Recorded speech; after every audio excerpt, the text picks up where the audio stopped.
రండి అన్న. నమస్కారం అన్న. థ్యాంక్ యూ అన్న, మీ మద్దతు తెలియజేస్తున్నాను. ధన్యవాదాలు అన్న. ధన్యవాదాలు.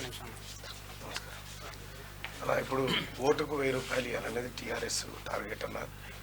నేనైతే ఇవ్వలేనన్న, ఎందుకంటే నేను అక్రమ మార్గంలో సంపాదించలేదు. నిజంగా ఓట్లు కొని పదవి సంపాదించేటువంటి పదవి అయితే నిజంగా నాకు ఆ పదవి వద్దన్న. చెప్పండి ఏమంటారు? తెలంగాణ రాష్ట్రంలో నిరుద్యోగుల పక్షాన గొంతుగా ప్రశ్నించి ఈరోజు నిరుద్యోగులకు ఉద్యోగాలు రాలేవని చెప్పేసి అని ఒక దశాబ్ద కాలం యుద్ధం చేసి ఈరోజు నిరుద్యోగులకు ఉద్యోగాలు ఇచ్చే ప్రభుత్వం తీసుకొచ్చింది మల్లన్న గారు. కాబట్టి మల్లన్నకు మేము Telangana unemployed private physical education teachers association తరఫున సంపూర్ణ మద్దతు తెలియజేస్తున్నాం. ఈ రాష్ట్రంలో 1,00,000 పైచీలుగా పీఈటీ శిక్షణ పొందిన అభ్యర్థులు ఉన్నారు. ఇలా కాకతీయ యూనివర్సిటీ నుంచి వచ్చారు, మహాత్మా గాంధీ నుంచి వచ్చారు, ఉస్మానియా వాళ్ళు ఇప్పుడు వస్తున్నారు, ఎస్ఎస్ఎఫ్ స్టూడెంట్ వాళ్ళు వస్తున్నారు. కాకతీయలో నేను బీపీడీ చేస్తే పల్లి బఠానీ కాలమాట అన్న. కాకతీయ యూనివర్సిటీ ఇప్పుడు విషయం చెప్తాను. ఇప్పుడు పల్లి బఠానీ కాలని చెప్పిన చిల్లరగాళ్ళకు ఒక విషయం చెప్తున్నా. ఇక్కడి నుంచి ఈరోజు 7 సంవత్సరాల నుంచి ఒక గురుకుల 616 పీఈటీ పోస్టుల సమస్య ఉంటే ఇప్పుడు పల్లి బట్టన మాట్లాడిన చిల్లరగాళ్ళకి తెలియదా ఎందుకు సమస్య నానిచ్చిర్రు? ఎన్నిసార్లు తిరిగినాము కేటీఆర్ దగ్గరికి, ఎన్నిసార్లు కలిసినాము, హరీశ్రావు సార్ దగ్గరికి ఎన్నిసార్లు కలిసినాము, అదే కవితక్క దగ్గర కూర్చోబెట్టి 10 నిమిషాలు కూర్చోబెట్టి మాట్లాడి సైజులు కొట్టి కన్నీ చేస్తానని చెప్పి ఎందుకు చేయలేదు? ఇలాంటి ఏం చేయలేక దద్దమ్మ రసమంతులైనరు కాబట్టి 2017 గురుకులాలకు సంబంధించి అప్పుడు పీఈటీ పోస్టులు ఉంటే ఇప్పటి వరకు పీకినారా నాయ? 2017 నోటిఫికేషన్ వస్తే అప్పటిని భర్తీ చేయకుంటే ఇప్పటి వరకు ఆ విషయం గురించి మల్లన్న కలిసి మల్లన్న 4 సార్లు ఇందులో లైవ్ ప్రోగ్రామ్ కూడా చెప్పిండు. చేసిన తర్వాత ఈ రోజు మా సమస్య క్లియర్ అయిందంటే ఈ రోజు అన్న మీకు మేము రుణపడి ఉంటాము. ఈరోజు మా సమస్య క్లియర్ అయింది. ఈరోజు ప్రభుత్వం వచ్చినటువంటి 100 రోజుల లోపే దానికి వెబ్ నోట్ ఇచ్చిండు. ఈ రోజు మేము అన్న చాలా రుణపడి ఉన్నాము. ఈ 616 మందే కాదు, ఇందులో 80% మహిళలు, చాలా మహిళల్ని టీఎస్పీఎస్సీ దగ్గర మేము ధర్నాలు చేస్తుంటే గుంజుకెళ్ళి ఈడ్చుకెట్టు కొట్టిరు. కానీ ఒకనాడు ఎవరు చిన్నపిల్లలు తీసుకొని ఒకరు కూడా మాట్లాడిన లేరు. ఎడబన్నారు ఇప్పుడు వీళ్ళు అన్నోళ్ళు. మీరు ఎవరైతే పల్లి బఠానీ అని చెప్పారో పల్లి బఠానీ కాదు, మా పాలిట దేవుడు మల్లన్న. ఎందుకంటే ఈరోజు కాంగ్రెస్ పార్టీ అధికారంలోకి రాగానే ఈ 4-5 నెలల్లోనే 7 సంవత్సరాలు మా సమస్య తీర్చిన రేవంత్ రెడ్డి గారు. ఆ రేవంత్ రెడ్డి గారికి ఈ విషయం తీసుకురావడంలో మళ్ళీ చాలా విశేష కృషి చేసింది. కాబట్టి మాకు వెంటనే ఈ రోజు వచ్చింది, రేపు మాకు ఉద్యోగాలు ఎక్కే పరిస్థితిలో ఉన్నాం. ఓకే, కాబట్టి మేము 2017 7 సంవత్సరాల నిరీక్షణ అదొకటే కాదు. ఇలా ఫిజికల్ ఎడ్యుకేషన్ ఎంత వెనుకబడి ఉన్నది, పోస్టులు ఎందుకు నింపట్లేరని చెప్పేసి గత డిఎస్సి నోటిఫికేషన్ ఇస్తే ఆ డిఎస్సి నోటిఫికేషన్ డిఎస్సి ఉద్యోగాల గురించి వచ్చినప్పుడు పోయిన సంవత్సరం 2023 ఆగస్టు 29వ తారీఖున ఇదే వేదిక నుంచి న్యూస్ నుంచి మళ్ళీ మొత్తం చదివిండు. ఎన్ని స్కూళ్ళు ఉన్నాయి, ఎన్ని కాలేజీలు ఉన్నాయి, ఎన్ని పోస్టులు ఉన్నాయి, ఎన్ని భర్తీ కావాలి, ఇంకెంత కావాలి. ఇప్పుడు చూడండి క్యూరియస్లో నాగాడ కూడా వీడియో ఉంది, పంపిస్తా. క్యూరియస్లో చూడండి ఉన్నది.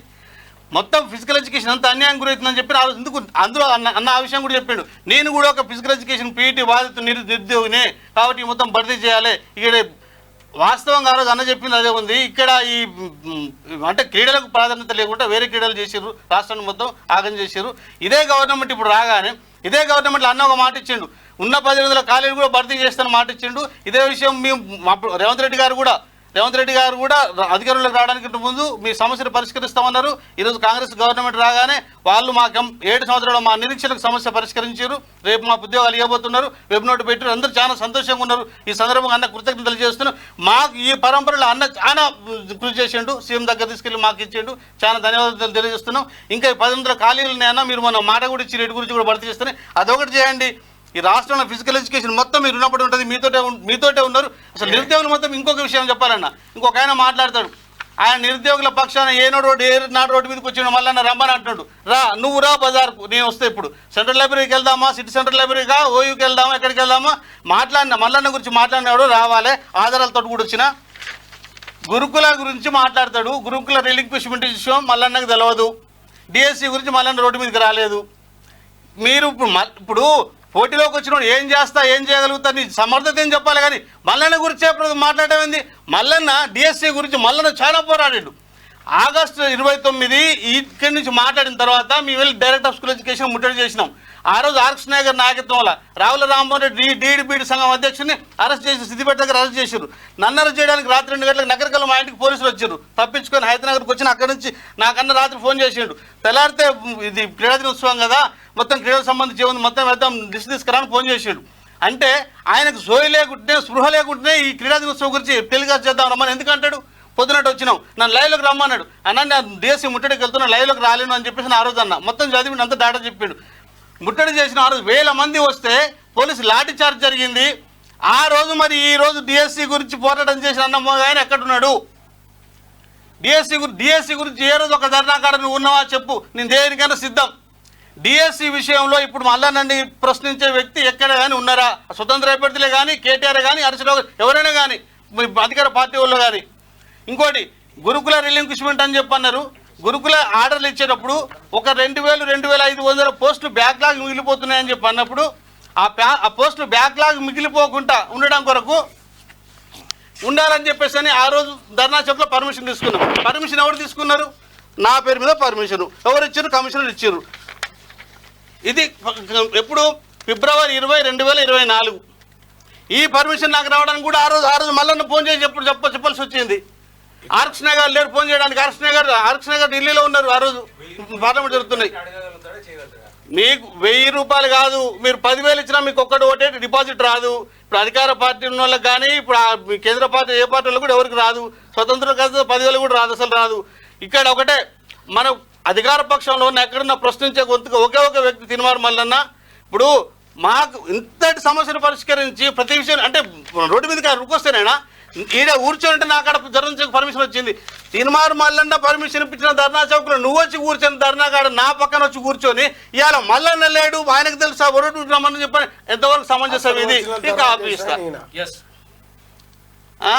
ధర్నా పర్మిషన్ నా మీద ఉంటుంది. గురుకుల రిలింక్విష్మెంట్ గురించి గురుకుల అభ్యర్థులు వీళ్ళు ఈ గురుకుల రిలింక్విష్మెంట్ పోస్టులు లాస్ అయిపోతున్నావు అని చెప్పి అంటారు. పర్మిషన్ నేను తీసుకుంటే నా పేరు మీద తీసుకొచ్చి నా పక్కన కూర్చొని చేసుకొని ఈరోజు గురుకుల అభ్యర్థులకు నేను ఆ రోజు ఇంకో విషయం చెప్పాలి మీకు. ఆ రోజు గురుకుల ధర్నా చౌక్ కాడ 20వ తారీఖు ఫిబ్రవరి 2024 ఎంతమంది వచ్చిన ప్రతి ఒక్కరికి తెలుసు.